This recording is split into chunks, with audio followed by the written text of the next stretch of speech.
دووەم بەکارهێنانی تۆڕە کۆمەڵایەتیەکان. پێش 2 ساڵ لەمە و پێش لە ڕۆژێکی وەکو ئەمڕۆیە بۆ خواسەڵحاوانی بە هیممەتی نادیار ئەوانەی نزیکم بوون کەناڵی شاهیدانیان پێگەیاند و بە سرودێکی پڕجۆش و خڕۆشەوە ڕایانگەیان. هەمووتان هەستان پێ کرد و ئەلحەمدولیلا شتێکی زۆر گەورە. تەکبیری کەناڵەکەمان وا کرد کە لە 3 وڵات ببێ: بەریتانیا و نەرویج و تورکیا، تا دەسەڵاتدارانی کوفری کوردایەتی زەفەری پێنەبن.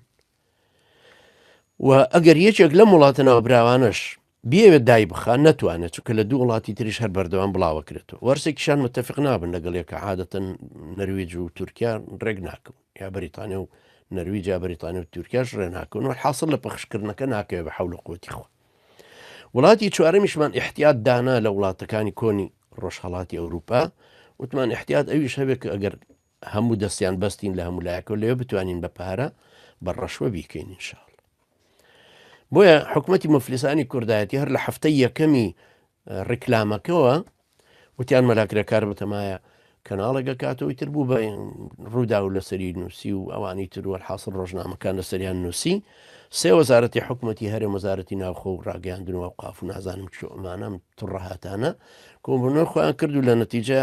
وتیان ناتوانین هیچ شتێک بکەین بەرامبەر کەناڵەکە لە بەرەوەی لە کوردستانە پەخش نییە و لە کوردستانەوە ناکرێ و لە وڵاتی ئەوروپیە و لە وڵاتە ئەوروپاییەکانیشە شتێکی یاساییە کەسێک لە ماڵی خۆی و شتێکی وا بکات و بڵاوی بکات. نقطەی دووەم لە سەرەتا و پلانی سێمانگمان بۆ دانا، توانەوە کە شکست بێنین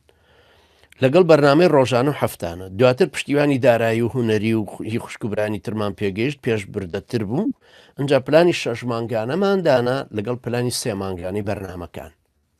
بەرنمەکانمان حازرە کرد کە ئیترە بێ ئەمانە بڵێنەوە. بەرنمەکانش بە فەزلی خوای گەورە زیاد بوو، لە 8 بەرنامە بوو، بە 12 بوو، بە 14 ئێستش بەردەوامین الحەمدوللا لەوان. بەرنمەکانمان زیاتر تەرکیزێ کردە سەر ئەو لایەنە فکری و سیاسی و دینیانەی کە لە کوردستان بواری دەربڕینیان نییە، تا بتوانین ببینە کەناڵێک کە وژدانی گەلەکەمان بین و ناسۆر و ئازارەکانی دەربڕینی ملەتەکەمان و خەڵکەکەشمان هاندەین لەسەر گۆڕانکاری فکری و سیاسی و لەسەر پشو درێژی پەروەردەکاری، چکە گۆڕانکاریەکە پێویستی بە پشو درێژێکی زۆر هەیە. بۆیە هەوڵماندا و ئێستاش هەروەهاین ئەوە پەخشکەین لێرەوە کە لە کوردستان ناتوانرێ پەخشکرێ. وەڵامی ئەو پرسیارانە ئەدەینەوە کە لە کوردستان زەحمەتە مامۆسایەک بتوانێت بە عەلەنی لەسەر منبەر بیکە وەڵامی بدات و لێرە وەڵامە دەینەوە وەڵین بەڵێ دژە تیرۆر هەر کەسە لە دژە تیرۆرە کار بکە کافرە بێ پێی، لەبەر ئەو ناتوانێت لەوێ ئەمە بڵێ. ئەنجا ئەو پرسیارانەی ترکە علاقیان هەیە بەسەر سیاست و بەسەر حکوومەتی کوردستانی یا لایەنەکانی تری فکری و شیکاری چۆنێتی ئیسلامیەکان و چوونە پەرلەمان و ئەم جۆرەشتانە کە زیاتر دەتوانین مناقەشەیان بکەینەوە ئینشاءڵڵا. برایکی بەڕێز لە باکووری ئەوروپا خوای گەورە پاداشتی خێری بداتەوە، هەر لە یەکەم ڕۆژە ئەرچی کڕینی هەموو دەستگاکانی گرتە دەست و پێویستیمان بە هەر چەند بواە بۆ پڕکردنەوەی پێداویستیەکان مەسروفەکەی خستە سەرشانی خۆی. خوا جزای بداتەوە. پێی وتمتی بەخوا من زۆرم خەفەت خواردوە مامۆستا لەو دەرسانەی تۆ. دەرسەکە باشە و خراپ تەسجیل کراوە یا لە شاشێکی بچوو، ئێستا لە ماڵەوە چونکە شاشەی گەورەم کڕیوە سەیرەکەم ئێستا ئەزانم دقەتی ئەوەی تۆ چەند کەمە. لەبەرە خوا جزای بداتەوە ئیلحاحی کرد و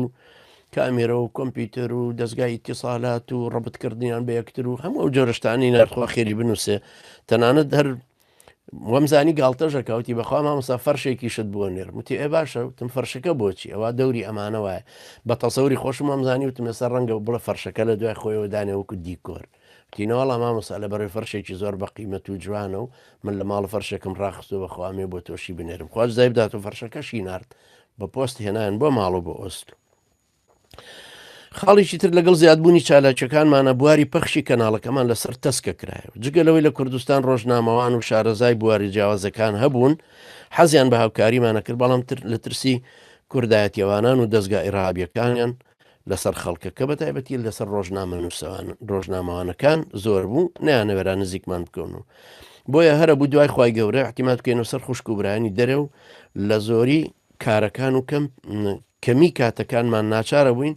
هەر لە دەرەوە. برایکی بەڕست خوا جزای بە خێری بداتەوە لێرە زەروری ئیشارەتی پێ بدەم. بەڕاستی یەکێک لە باشترین ئەو کەسە چاکانە بکە پشتی گرتین و زیاد لە 30 کتێبی بۆ نووسین و جگەلەوەی بەشدار بوو لە تەسویرکردن لە کڕینی ئەچیزەکان لە خوا جزای بە خێری بداتەوە هەتا ئێستاش پشتی بەر نەداوین و بەردەوامە لەگەڵمان. خوا جزای بە خێریشی بدات.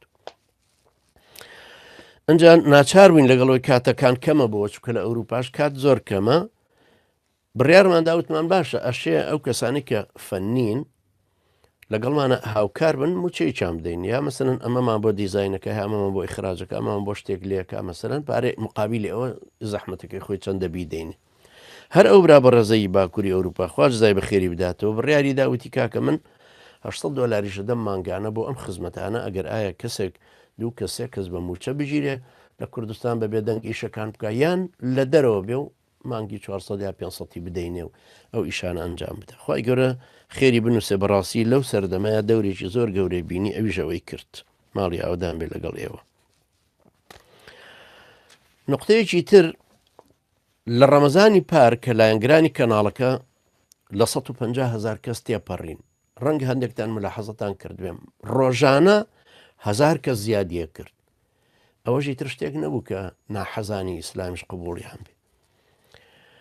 ئیتر بیانووی زۆرمان پێگیرا بۆ داخستنی سەرەتا هەرووامان نەزانی بە دەردێڵە نەسووتێنرێین بەڵام دوایی کە نامەمان ئاڵوگۆڕ کرد لەگەڵ کۆمپانیای فەیسبوک خۆیان وتیان ئێمە دامان خستو تا ئەو کاتە زیاد لە 20 ناوی ترمان دروست کرد و هەروکو ئەو چۆن خەڵگەیکە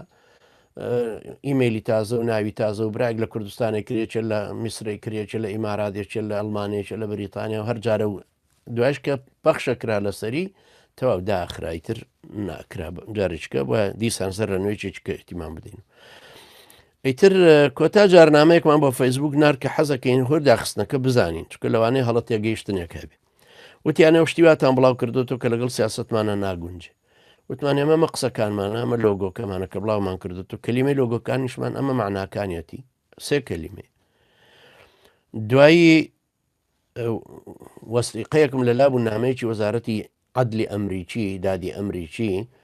کە ئەڵێ مەلاکرەکار لە وڵاتی ئێمە تاوانی نەکردو نادرێ بە دادگا ئەمەم بۆ ناردن تەواو دیار بچووکەوان لەسەرەوەی کە ناوم لە لیستی تیرۆرایە و کەناڵەکەش ڕەونەقێکی زۆری هەیە و تەشجیع بووە و خەڵک زۆر دێتە ناوی خەڵکانی کتری پارتی وێچێتی ونیان نەرویج پێی ئیزعاج بوون یا خۆیان ئەو مزەختیان لێ کردین کە ئەوەمان بۆ ناردن ئەو نامەیە دیار بوو تۆزێک مەجاالیاندا کردیانەوە بۆ مانجارێککە مانجێکەش دیسان ئیشمان کردەوە لەسەری گەیشتینەوە بۆ 40,000 دیسان دایان خستەوە ئیتر دوای نامیان ناروتیان تەواو ئێمە نامانەوە فکری تون ڕەوی تۆ لە دەستگاکەمان و بڵاو بێت باش ئیتر ئێمە ناچار بووین چوونە سەر یوتیوب کەناڵە لێوە بکەین و بە فەزلی خوای گەورە کە ئێستا نزیکی 55,000 کەس بەشداری هەیە بە فەزلی خوای گەورە و ئەو برا بە ڕێزەش دیسان یارمەتی تری داینوتی مامەسا هەوڵ بدەین ئەپلیکیشنێک تەرتیب بکەین خواز زای بە خێری ئەو بداتەوە ئەو برا بە ڕێزەشمان کە هەوڵەدایە سەماشەڵا تەلەوەی دکتۆرایە هی ئەلکترۆنیات هەوڵیاندا ئەوە ئێستا ئینشاءڵڵا بێ بە مژدەی خێر وەکو مژدەیەک بۆ ڕەمەزان